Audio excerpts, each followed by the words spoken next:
Tú que eres una provocadora y que hablas recio, hablas fuerte, dices lo que piensas, lo escribes, das conferencia y lo dices, ¿a qué problemas te enfrentas, Denise, con esto? Bueno, a que yo no aparezco en la televisión, o cuando lo he hecho ha sido de manera muy breve y siempre con grandes problemas y siempre al final del día obligada a renunciar, obligada bueno, se me pone entre la espada y la pared.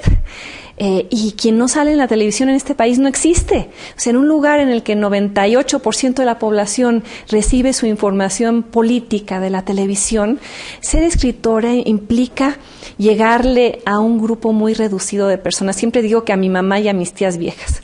Entonces, ese es un resultado. El otro resultado es que, bueno, yo creo que hay personas que me odian profundamente.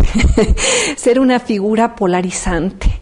No ser de aquellas que se ganan los premios, a la que invitan a los cócteles, a las que invitan a los homenajes. Ser parte de este círculo selecto de los que van a cenar a Los Pinos o que suben al avión presidencial o invitan a las giras. Y bueno, pero además yo no lo percibo como un gran costo porque como me parece que no es mi papel. Pero quizá otros lo verían como un costo. Un costo es ser una persona polarizante. Un costo es que te manden correos llenos de alabanzas y de personas que se reconocen en tus palabras y otros que te vituperan y te dicen vete del país y ni siquiera es mexicana con ese nombre y apellido. Recibir amenazas de muerte. Y bueno, sí, y además vivir en el exponer siempre a las personas que más quieres a vivir en un lugar así, donde en cualquier momento puedes ser víctima de un accidente, de una llamada amenazadora, donde tienes a tus hostages to fortune, ¿no? Tus seres queridos que siempre son tu primera línea de batalla frente a este mundo absolutamente impune, donde personas mucho menos vehementes que yo han tenido que irse porque reciben un paquete, una fotografía, una llamada. Vivir en un país sin leyes es un gran costo. Cuando uno denuncia que no hay leyes o que las leyes son manipuladas, son recortadas, usadas, que son puestas al servicio de quienes tienen mucho más poder que tú. Yo diría que esos son algunos de los costos. ¿Cómo está la situación actual con la censura en México? Tú que escribes en periódico, ¿recibes información, recibes instrucción de no toques estos temas? No, pero porque colaboro en medios que son bastante libres, pero limitados, en la prensa escrita. Yo creo que yo salí del radio junto con Carmen Aristegui y creo que todo ese equipo salió pues por la manera en la cual se dieron las cosas. Ese programa suyo fue el único en el cual se criticó la ley Televisa. Allí hablábamos de temas que no se tocaban en ningún otro sitio. La pederastia, el padre Maciel, Mario Marín, Emilio Gamboa y su relación con Kamel Nasif. Entonces yo creo que cuando a mí me dicen es que la libertad de expresión la está violando la ley electoral que no permite a los privados comprar tiempo en los medios, siempre digo es que qué ingenuidad pensar que los límites a la libertad de expresión están ahí, cuando los verdaderos límites a la libertad de expresión están en otro lado. Están en la concentración mediática, están en la concentración duopólica, están en esos temas que no se tocan. Están en el hecho de que el señor Slim es el mayor comprador de publicidad privada en este país. Están en el hecho de que solo hay 2 cadenas de televisión a nivel nacional. Están en el hecho de que el radio está concentrado en ¿cuántas familias? 8.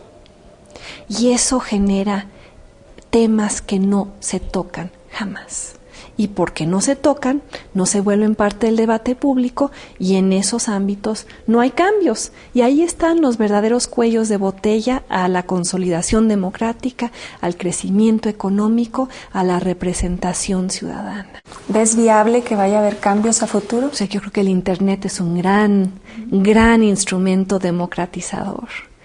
Creo que al final del día, yo necesito pensarlo para poder levantarme en las mañanas. Al final del día la vida se ocupa de poner a cada quien en el lugar que le corresponde. Y yo sí creo que al final del día los ciudadanos combativos, democráticos, exigentes en este país vamos a ganar. Ya estoy entrenando a mi hija para que continúe con la cruzada. Quizá no lo vea yo al final de mi vida, pero sé que este ímpetu lo van a continuar otros. Y un día no tan lejano quizá va a haber un diputado que se para en la tribuna y en vez de mirar a aquellos con los que se codea en el poder, va a exigir algo en nombre de los ciudadanos que lo llevaron ahí. Y ese día México va a ser otro.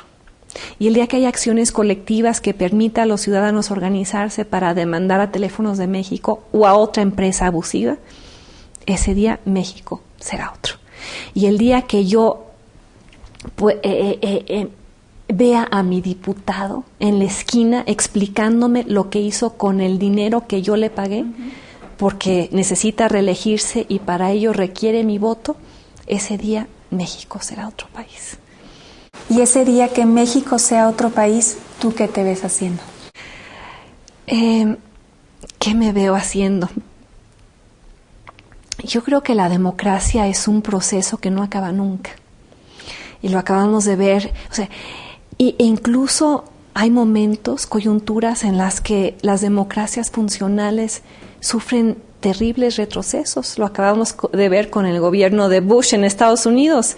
Y ahora hay un mecanismo de corrección que es una elección democrática que trae a alguien al poder como Obama.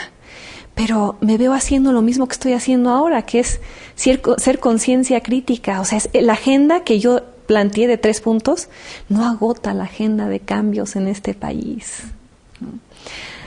Hay tanto más que hacer. O sea, un país que solo le da 8 años de educación promedio a su población.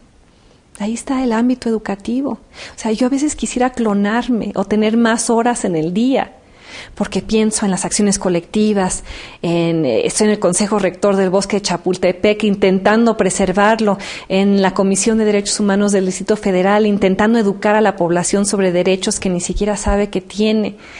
Me falta tiempo, ¿no? Y falta tiempo para las agendas múltiples de México.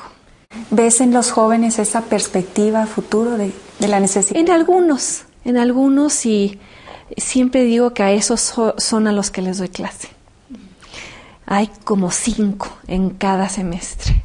Los que me miran con una enorme avidez, los que tienen los ojos cuadrados, los que se me acercan al final de la clase, que me mandan correos electrónicos, que me piden una carta de recomendación porque se van a ir fuera, pero van a regresar, los que están armando ONGs, los que me encuentro luego trabajando en lugares fantásticos y me dicen, tengo las notas de tu clase en mi Palm, ¿no? O Denise, me hiciste socioconsciente. O cuando sea grande quiero ser como tú, o cosas así. Y entonces pienso, cuando alguien me dice algo así, híjole, valió la pena. Quizá a los otros 25 del salón la clase les pasó de noche y tan solo estuvieron ahí para sacar una calificación e irse a la siguiente cosa.